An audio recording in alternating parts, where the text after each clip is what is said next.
എല്ലാവർക്കും എൻ്റെ വിനീതമായ സ്നേഹവന്ദനം. ജ്യോതിർഗമയ എന്ന ഈ ചാനലിലൂടെ എൻ്റെ ജീവിതത്തിലെ ആത്മീയവും ഭൗമികവുമായ ചില തിരിച്ചറിവുകൾ നിങ്ങളുമായി പങ്കുവയ്ക്കാമെന്നാണ് ഞാൻ ആഗ്രഹിക്കുന്നത്. ദൈവം മതപ്പെടുമാറാകട്ടെ. വീണ്ടും ഒരു ചെറിയ ചിന്തയുമായി നിങ്ങളോടൊപ്പം ആയിരിക്കാൻ വരുന്നതായ ദൈവം നൽകിയ സന്തോഷത്തിനും ആരോഗ്യത്തിനും ആയിട്ട് ഞാൻ കർത്താവിനെ സ്തുതിക്കുന്നു.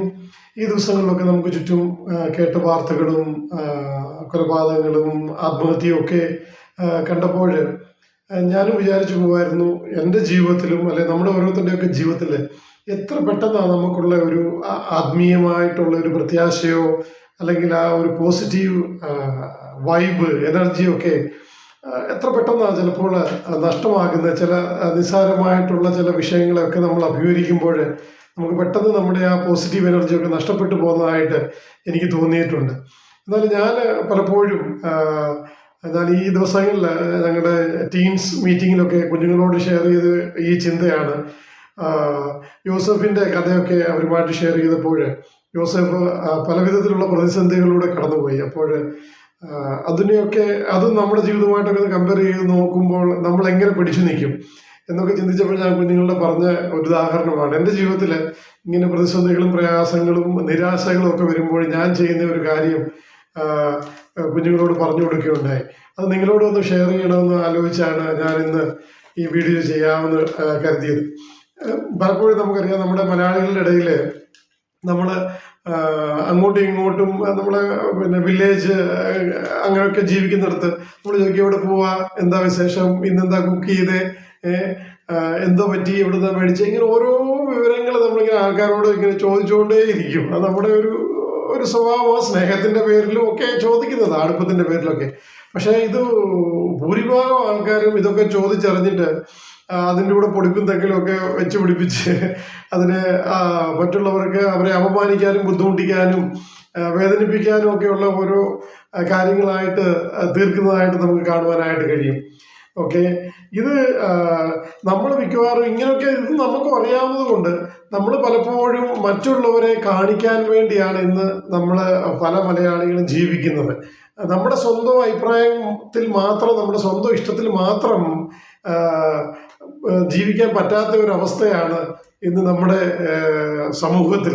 നിങ്ങൾ ആലോചിച്ച് നോക്കിയാൽ നിങ്ങൾക്ക് മനസ്സിലാവും. നിങ്ങൾ മറ്റു പലരെയും ഇപ്പൊ പള്ളിയിൽ പോകുന്നതാണേലും അല്ലെങ്കിൽ സമൂഹത്തിൽ ഒരു കാര്യം ചെയ്യുന്നതാണെങ്കിലും അല്ലെങ്കിൽ ഒരു കല്യാണത്തിന് പോകുന്നതോ ഒരു കല്യാണം നടത്തുന്നതോ ഏത് ശുശ്രൂഷയാണെങ്കിലും നമ്മുടെ ചുറ്റുപാടുമുള്ളവരെയൊക്കെ പ്രീതിപ്പെടുത്താനും ഒക്കെയുള്ള രീതിയിലാണ് നമ്മുടെ പല കാര്യങ്ങളും. അപ്പൊ ഇങ്ങനെയുള്ള പല കാര്യങ്ങൾ നമ്മൾ മറ്റുള്ളവർക്ക് ചെയ്ത് അവരെ ബുദ്ധിമുട്ടിക്കാനും അല്ലെ അവരെ ദുഃഖിപ്പിക്കാനും അപമാനിക്കാനും ഒക്കെ നമ്മൾ ചെയ്യുന്നവരാണ് നമ്മൾ. എന്നാൽ ഇതില് ഒക്കെയുള്ള ഒരു അതിശയപരമായിട്ടുള്ള കാര്യം എന്ന് പറഞ്ഞാൽ ഇവരൊക്കെ പല ദൈവവിശ്വാസങ്ങളൊക്കെ ഉള്ളവരാണ്, ദൈവപ്രമാണങ്ങളൊക്കെ ചെയ്ത് ആത്മീയമായിട്ടൊക്കെ പോകാൻ ആഗ്രഹിക്കുന്നവരാണ്, പല വിശ്വാസങ്ങളായാൽ തന്നെ. എന്നാൽ ഇപ്പൊ ക്രിസ്തീയ വിശ്വാസത്തിലുള്ളവരെ നമ്മൾ എടുത്ത് പറഞ്ഞ് ചിന്തിച്ചു കഴിഞ്ഞാലൊക്കെ മറ്റുള്ളവരെ സ്നേഹിക്കാനും ബഹുമാനിക്കാനും ഒക്കെ വളരെ പഠിപ്പിക്കുന്ന ഒരു വിശ്വാസമാണ് ക്രിസ്തീയ വിശ്വാസം. എന്നാൽ നമുക്കറിയാം, നമ്മുടെ ഈ സമൂഹത്തിൽ ഇതൊന്നും എത്ര കണ്ട് പ്രായോഗികമായിട്ട് നമ്മളിതൊക്കെ ചെയ്യുന്നുണ്ട് എന്ന് ഞാൻ ചിന്തിച്ചു പോവുകയായിരുന്നു. ഈവൻ ഇത് പഠിപ്പിക്കുന്ന നമ്മളോ അല്ലെ മറ്റുള്ളവരെ ഉപദേശിക്കുന്നവരോ പഠിപ്പിക്കുന്നവരോ പോലും നമ്മൾ പ്രായോഗിക തലത്തിൽ വരുന്നുണ്ടേ നമുക്ക് മറ്റുള്ളവരെ ബഹുമാനിക്കാനോ അവർക്ക് ബുദ്ധിമുട്ടുണ്ടാക്കാതെ ഇരിക്കുവാനോ അല്ലെങ്കിൽ ഛേദമില്ലാത്ത ഒരു ഉപകാരം ചെയ്യുവാനോ ഒന്നും നമ്മൾ പല വിശ്വാസികളും അല്ലെങ്കിൽ പ്രസംഗിക്കുന്നവരും സഭാ നേതൃത്വത്തിൽ ഇരിക്കുന്നവരും ശുശ്രൂഷകന്മാരും ഒന്നും ചെയ്യുന്നില്ല. അവർ പലപ്പോഴും നമുക്ക് അവരെ എങ്ങനെ ബുദ്ധിമുട്ടിക്കാം, അവർക്ക് എങ്ങനെ ഒരു ഉപകാരം ചെയ്യാതിരിക്കാം, അവർക്കൊരു ബുദ്ധിമുട്ട് എങ്ങനെ ഉണ്ടാക്കാം, വിഷമിപ്പിക്കാം എന്നുള്ള ഒരു ചിന്ത നമ്മൾ അറിയാതെ നമ്മൾ വന്നു പോകുന്നത്. ചിലപ്പോൾ നമ്മൾ പറയല്ലേ, സാഡിസ്റ്റ് ചിന്താഗതി എന്ന് പറയുന്ന ഒരു ഇതുണ്ടല്ലോ. നമുക്ക് എന്തോ ഒരു സന്തോഷം, അവർക്കൊരു ഒരു പ്രയാസം സൃഷ്ടിക്കുമ്പോൾ, അവർക്കൊരു മനോവിഷമം ഉണ്ടാക്കുമ്പോൾ നമുക്കൊരു മനസ്സുഖം. അങ്ങനെ ചിന്തിക്കുന്ന ഒത്തിരി ആൾക്കാരുണ്ട്. അപ്പം നമ്മൾ ഇത് ബൈബിളിലേക്ക് പെട്ടെന്ന് നമ്മൾ ചിന്തിക്കുവാണെങ്കിൽ നമ്മൾ ഈ പ്രയാസങ്ങളും പ്രതിസന്ധികളും ഒക്കെ നമ്മൾ തരണം ചെയ്യുമ്പോൾ, അതിലൂടെ കടന്നു പോകുമ്പോൾ നമുക്ക് സന്തോഷമായിരിക്കുവാൻ നമ്മളെ ഉത്ബോധിപ്പിക്കുന്ന അനേക വാക്യങ്ങളിൽ പിന്നെ ഇപ്പം സങ്കീർത്തനം 1-ാം സങ്കീർത്തനം മുതൽ തുടങ്ങുന്നുണ്ട്. ഓക്കെ, യഹോവയുടെ ന്യായപ്രമാണത്തിൽ സന്തോഷിക്കുന്നവൻ, അങ്ങനെ പറഞ്ഞങ്ങ് തുടങ്ങുവാണ്. അങ്ങനെ അനേക സങ്കീർത്തനങ്ങൾ, സദൃശവാക്യങ്ങൾ, പിന്നെ അതുപോണക്ക് യോഹന്നാന്റെ സുവിശേഷം, ഫിലിപ്പി ലേഖനം, പത്രോസ് പറയുന്നുണ്ട്. അങ്ങനെ എല്ലാവരും അതിനെപ്പറ്റി സന്തോഷത്തോടെ ഇരിക്കാൻ സഭാപ്രസംഗിയിലൊക്കെ ഒരുപാട് പ്രാവശ്യം അതിനെപ്പറ്റി പറയുന്നുണ്ട്. പക്ഷെങ്കിൽ പെട്ടെന്ന് നമ്മൾ എല്ലാവർക്കും അറിയാവുന്ന വാക്യമാണ്, പിന്നെ ഫിലിപ്പി ലേഖനം 4:4 വരുന്നുണ്ട് പറയുന്നത്, കർത്താവിൽ എപ്പോഴും സന്തോഷിപ്പിൻ, കർത്താവിൽ എപ്പോഴും സന്തോഷിപ്പിൻ. പക്ഷെങ്കിൽ നമ്മുടെ ജീവിതത്തിലൊക്കെ വരുന്നുണ്ട്, പ്രായോഗികമായിട്ട് വരുന്നുണ്ട്. പലപ്പോഴും ഞാൻ കണ്ടിട്ടുള്ളത്, ഞാൻ എൻ്റെ കാര്യം പറയാം, നമ്മളൊരു പ്രത്യേകം നമ്മൾ ആഗ്രഹിച്ചതും അല്ലെങ്കിൽ പ്രതീക്ഷിച്ചതും അല്ലെങ്കിൽ അതിനും കൂടെ അപ്പുറമായിട്ട് ഇച്ചിരി രോഗം, ദുഃഖം, വേദന, അങ്ങനെയൊക്കെയുള്ള പ്രതിസന്ധികളൊക്കെ വരുമ്പം നമ്മൾ പെട്ടെന്ന് ഡൗൺ ആയി പോകുന്നു, അല്ലെങ്കിൽ മറ്റുള്ളവർ നമ്മെ പറ്റി അപവാദം പറയുന്നു, ഒറ്റപ്പെടുത്തുന്നു, പ്രയാസപ്പെടുത്തുന്നു. ഇങ്ങനെയൊക്കെ വരുമ്പോൾ മാനസികമായിട്ട് നമ്മൾ പെട്ടെന്ന് ഡൗൺ ആയി പോയിട്ട് ഈ പറഞ്ഞ 100 കണക്കിനുള്ള വാക്യങ്ങളൊന്നും നമ്മുടെ സഹായത്തിന് നമ്മൾ തന്നെ ഉപയോഗിക്കാതിരിക്കുന്നതായിട്ട് ആണ് മനസ്സിലാക്കുന്നത്. ചിലരെ പറ്റിയൊക്കെ ഞാൻ അവരുടെ സമൂഹം കണ്ടിട്ടുണ്ട്. പിന്നെ അവർ ആത്മീയ കൂടുതൽ തന്നെ പോകാൻ അവർക്ക് ഇഷ്ടമില്ല. അവരുടെ ജീവിതത്തിൽ ഒരു പ്രതിസന്ധി ഉണ്ടായിക്കഴിഞ്ഞാൽ പിന്നെ പ്രാർത്ഥനയ്ക്കും പോകത്തില്ല, ആരാധനയ്ക്കും പോകത്തില്ല, അങ്ങനെ മാറി നിൽക്കുന്ന പലരെയും നമുക്ക് ഓരോരുത്തർക്കും ഒരുപക്ഷെ നമ്മൾ ചിന്തിച്ചു നോക്കിയാൽ അറിയാം. പക്ഷെ ആ സമയത്താണ് നമ്മൾ കർത്താവിൽ ശരിക്കും കൂടുതൽ ആശ്രയിക്കുകയും ആശ്വാസം കണ്ടെത്തുന്നത്. പക്ഷെ നിർഭാഗ്യവശാല ഞാൻ ആദ്യം സൂചിപ്പിച്ചതുപോലെ നമ്മുടെ സമൂഹത്തിൽ അല്ലെ സഭയിലും ഒക്കെ ഉള്ളവരെ തന്നെ അവർ തന്നെയാണ് ഇതിൻ്റെയൊക്കെ കാരണം. അതുകൊണ്ട് തന്നെ നമുക്ക് ഈ ക്യാൻസർ നമ്മുടെ ചുറ്റിനും അറിയാവുന്നത് കൊണ്ട് നമ്മുടെ വിശ്വാസ സമൂഹത്തെ പോലും ഇങ്ങനെയുള്ള പ്രതിസന്ധി ഘട്ടങ്ങളിൽ അവരോട് കൂട്ടായ്മയായി തുടരുവാനും അവരിൽ നിന്നൊരു സമാധാനമോ സന്തോഷമോ നമുക്ക് കിട്ടുമെന്നുള്ള പ്രതീക്ഷ പോലും നമുക്കില്ലാതെ ഭൂരിഭാഗം വിശ്വാസികളും അതിൽ നിന്ന് ഓടി ഒളിക്കുക ചെയ്യുന്നത്. അതുപോലെ തന്നെയാണ് ഈ പിന്നെ ഫിലിപ്പി ലേഖനത്തിൽ നമ്മൾ പറയുന്നുണ്ട്. പെട്ടെന്ന് ഞാൻ ചിന്തിച്ചത്, ഈ പൗലോസ് ഇങ്ങനെ റിജോയ്സ് സന്തോഷിപ്പിൻ എന്നൊക്കെ പറയുമ്പോൾ 2-ാം അധ്യായത്തിൽ മുതൽ ഇത് തുടങ്ങുന്നുണ്ട്. അതായത് 4-ാം അധ്യായത്തിലും 3-ാം അധ്യായത്തിലും ഒക്കെ പറയും പിന്നെയും ഞാൻ നിങ്ങളോട് പറയുന്നത് സന്തോഷിപ്പിക്കും. അപ്പൊ 2-ാം അധ്യായത്തിൽ പറയുന്നുണ്ട് നിങ്ങൾ സന്തോഷിപ്പിൻ. അവിടെ പറയുന്നത് കേട്ടാൽ എന്താ, നിങ്ങളുടെ വിശ്വാസ യാഗത്തിന് വേണ്ടി എൻ്റെ രക്തം പാനീയമായി ഒഴുക്കി ആൻ വേണ്ടിയും എനിക്ക് സന്തോഷമാണ്, അതോർത്ത് നിങ്ങളും സന്തോഷിപ്പിൻ, എന്നോട് കൂടെ ചേർന്ന് സന്തോഷിപ്പിൻ എന്നാ പറയണേ. അപ്പൊ പൗലോസിന്റെ വിശ്വാസത്തിന്റെ ആ കാഴ്ചപ്പാടും അല്ലെങ്കിൽ മറ്റുള്ള വിശ്വാസികൾക്ക് വേണ്ടി തന്നെ ജീവനെ പോലും കൊടുക്കുന്നതിൽ സന്തോഷം കണ്ടെത്തിയിരുന്ന രീതിയിലാണ് പൗലോസ് പറയുന്നത്. എന്നിട്ടാ പറയുന്നത് കർത്താവിൽ സന്തോഷിപ്പിൻ. പിന്നെയും നമുക്കറിയാം എവിടെ കിടന്നാ പറയണേ, വർഷങ്ങളായിട്ട് ജയിലിൽ കിടക്കുക പാർട്ടി, അവിടെ കിടന്നിട്ടായി പറയുന്നത് സന്തോഷിപ്പിൻ. നമുക്ക് എൻ്റെ ജീവിതത്തിൽ ഇതിൻ്റെ ഒന്നും 100% ഒരു പ്രയാസം വന്നു കഴിഞ്ഞാൽ നമ്മൾ ഓൾറെഡി നമ്മുടെ ഈ ചിരിയും സന്തോഷവും എല്ലാം പോയി നമ്മൾ ഡള്ളാവും. നമുക്ക് ഈ അറിയാവുന്ന വാക്യങ്ങളും ഈ ദൈവവചനവും ഒക്കെ നമ്മളെ അപ്പം സഹായിക്കാൻ പറ്റാത്തതിൻ്റെ കൂട്ടുള്ള ഒരവസ്ഥയിലേക്ക് നമ്മൾ പോകുന്നതായിട്ട് നമുക്ക് കാണുവാൻ കഴിയും. അതുപോലൊക്കെ കർത്താവിൻ്റെ വചനങ്ങളുണ്ട്. യോഹന്നാൻ സുവിശേഷത്തിൽ പറയുന്നുണ്ട്, എൻ്റെ സന്തോഷം നിങ്ങളിൽ പൂർണ്ണമാക്കുവാനും. അതുപോലെ പത്രോസ് പറയുന്നത് എന്താ, കർത്താവിൻ്റെ കഷ്ടതയിൽ നിങ്ങൾ തികഞ്ഞതും അതും ഒരു സന്തോഷമായിട്ട് കാണുക എന്നാണ് പത്രോസിന്റെ 1-ാം ലേഖനം 4-ാം വാക്യത്തിൽ നമുക്ക് കാണുവാനായിട്ട് കഴിയുന്നത്. അപ്പോൾ ഈ രീതിയിലൊക്കെയുള്ള വാക്യങ്ങൾ കാണുമ്പോൾ നമുക്ക് ഇതൊക്കെ പ്രായോഗികമായിട്ട് നമുക്ക് ജീവിതത്തിൽ പകർത്തുവാനോ ആ റിയൽ സന്തോഷം നമുക്ക് അനുഭവിപ്പാനോ അല്ലെങ്കിൽ നമ്മൾ വീണ് പോയിടത്തു നിന്ന് കരകയറി വരുവാനോ നമുക്ക് പറ്റുന്നില്ല. അതാണല്ലോ നമ്മൾ ഇന്ന് സമൂഹത്തിൽ മുഴുവൻ കാണുന്നത്. പല ശുശ്രൂഷയിൽ നിൽക്കുന്നവർ പോലും അവരുടെ ആത്മീയ സന്തോഷം നഷ്ടപ്പെട്ടു പോയി പ്രയാസങ്ങളിലൊക്കെ ആയിട്ട് പാസ്റ്റർമാർ പോലും ആത്മഹത്യ ചെയ്ത സംഭവങ്ങൾ നമുക്ക് ഈ 1 വർഷത്തിന് മുമ്പ് നടന്നത് നമുക്കറിയാം. അനേക വിശ്വാസികൾ പ്രയാസത്തിലൂടെ കടന്നു പോകുന്നു, ഡിപ്രഷനിലായിത്തീരുന്നു. അങ്ങനെയൊക്കെയുള്ള എത്ര കേസുകളാണ് നമുക്ക് ചുറ്റുപാടുള്ളത്. അപ്പം നമ്മൾക്ക് ഈ വചനവും നമ്മുടെ ഈ വിശ്വാസവും നമ്മുടെ ഈ കൂട്ടായ്മയും സഭകളും ഒന്നും നമ്മളെ സഹായിക്കുന്നില്ലെന്ന് മാത്രമല്ല, ചിലതൊക്കെ നമ്മളെ പ്രതികൂലമായിട്ട് നമ്മളെ ബാധിച്ച് ഇവരൊക്കെ തന്നെ കാരണം പലരും ബുദ്ധിമുട്ടിലേക്ക് പോകുന്നതായിട്ട് നമുക്ക് കാണുവാനായിട്ട് കഴിയും. അപ്പോൾ ഇതിൻ്റെ ഒരു എന്നെ പലപ്പോഴും സഹായിച്ച്, ഞാൻ പറഞ്ഞു തുടങ്ങിയതുപോലെ എന്നെ പലപ്പോഴും സഹായിച്ചിട്ടുള്ള ഒരു ചിന്ത,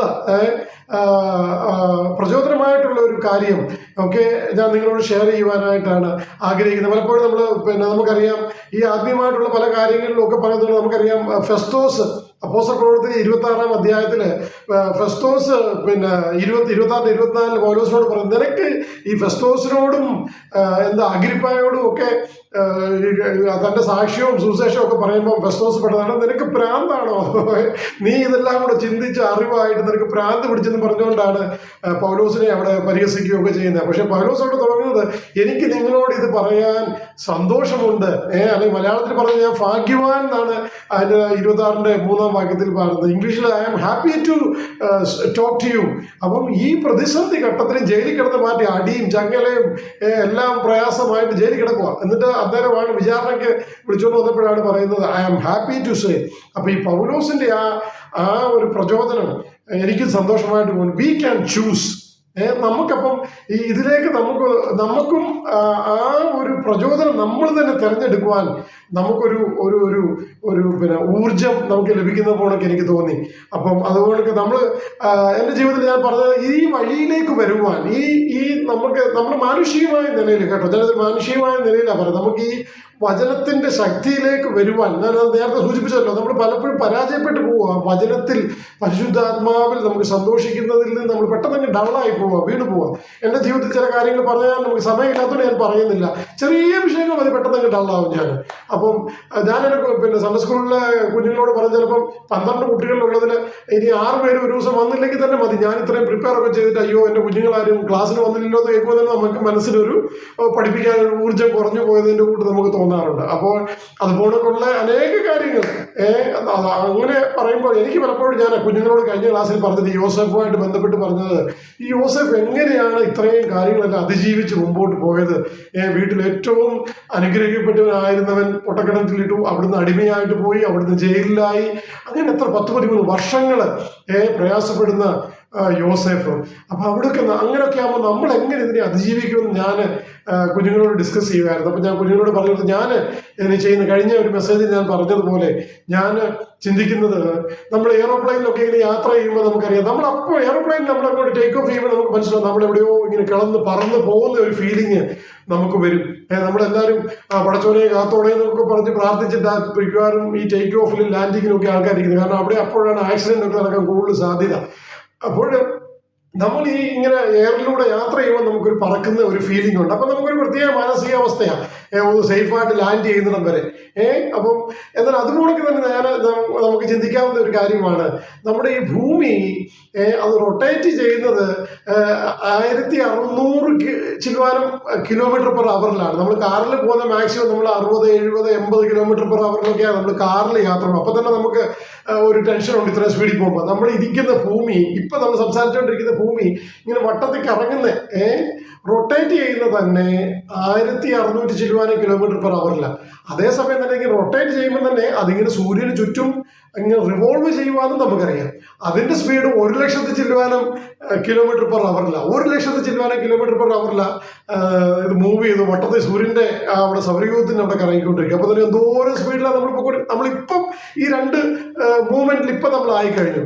അതുപോലെ തന്നെ പിന്നെ ചിന്തിക്കുന്നുണ്ട്, അടുത്ത ഒരു ചിന്ത എന്താ, ഈ സോളാർ സിസ്റ്റം മൊത്തത്തില് ഒരു ഫാമിലി ആയിട്ട്, ഇപ്പം സൂര്യനും ഭൂമി, അപ്പനും അമ്മയും പിന്നെ ഒരു 6-7 സഹോദരങ്ങളും എല്ലാം കൂടെ ഒരുമിച്ച് നമ്മുടെ വലിയ തറവാട്ടില്, മിൽക്കി വേ എന്ന തറവാട്ടില് ആ ക്ഷീരപഥത്തിന് ചുറ്റും ഓർബിറ്റിൽ ഇങ്ങനെ കറങ്ങിക്കൊണ്ടിരിക്കുക. ആ കറക്കത്തിന്റെ സ്പീഡ് എത്ര? 8,50,000 കിലോമീറ്റർ പെർ അവറാ.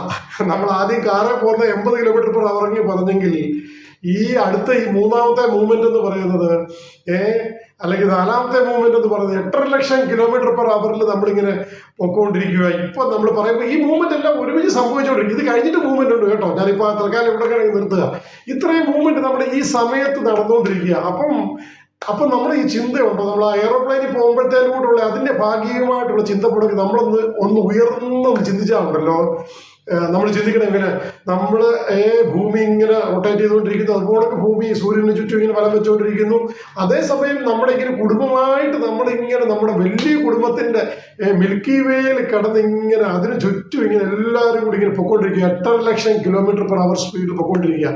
ഇത് എൻ്റെ മനസ്സിലോട്ട് ഞാനിങ്ങോട്ട് കൊണ്ടുവരുമ്പോൾ ഉണ്ടല്ലോ, ഞാൻ ആകാശത്തോട്ട് നോക്കും. ചില സമയത്തൊക്കെ ആകാശത്തോട്ട് നോക്കുന്നുണ്ട്, ഞാനിങ്ങനെ വിചാരിക്കും നമ്മളൊക്കെ ഇങ്ങനെ പറന്നുകൊണ്ടിരിക്കുവാണല്ലോ. ഇപ്പം ശൂന്യതയിൽ നമ്മൾ പിന്നെ സൂര്യനും ഭൂമിയും ബാക്കിയുള്ള ഗ്രഹങ്ങളും എല്ലാം മിൽക്കി വേയിൽ ഇങ്ങനെ പറന്നുകൊണ്ടിരിക്കുകയാണല്ലോ എന്ന് ചിന്തിക്കുമ്പോൾ ഉണ്ടല്ലോ നമ്മുടെ കർത്താവിന്റെ സൃഷ്ടിയുടെ മഹത്വവും നമ്മളായിരിക്കുന്ന അവസ്ഥയും കേട്ടോ. നമ്മൾ ഇത്രയും വലിയൊരു അവസ്ഥയിൽ നമ്മളിങ്ങനെ പറന്നുകൊണ്ടിരിക്കുക, ഇത്രയും മൂവ്മെന്റ്സിലൊക്കെ ഈ നിമിഷവും നമ്മൾ ആയിക്കൊണ്ടിരിക്കുക. അപ്പൊ പിന്നെ നമ്മുടെ ഈ മറ്റുള്ള ഈ ചെറുതായിട്ടുള്ള പ്രയാസങ്ങൾ, മറ്റുള്ളവർ നമ്മളെ പിന്നെ ഒറ്റപ്പെടുത്തിയത്, അല്ലെങ്കിൽ ദുഷിച്ചു പറഞ്ഞത്, ഇല്ലാത്തത് പറഞ്ഞത്, പരിഹസിച്ചത്, അല്ലെ വേദനിപ്പിച്ചത്, അല്ലെങ്കിൽ ചെറിയ ഈ രോഗങ്ങള്, ദുഃഖങ്ങള്, വേദനകള്, അല്ലെങ്കിൽ ഇതുപോലൊക്കെ ഇല്ലാത്ത തെറ്റിനൊക്കെ നമ്മളെ ശിക്ഷിച്ചത്, ഇതൊക്കെ നമ്മുടെ ജീവിതത്തിൽ എത്രയോ ചെറുതാണെന്ന് നമുക്ക് തോന്നും. മനസ്സിലായോ?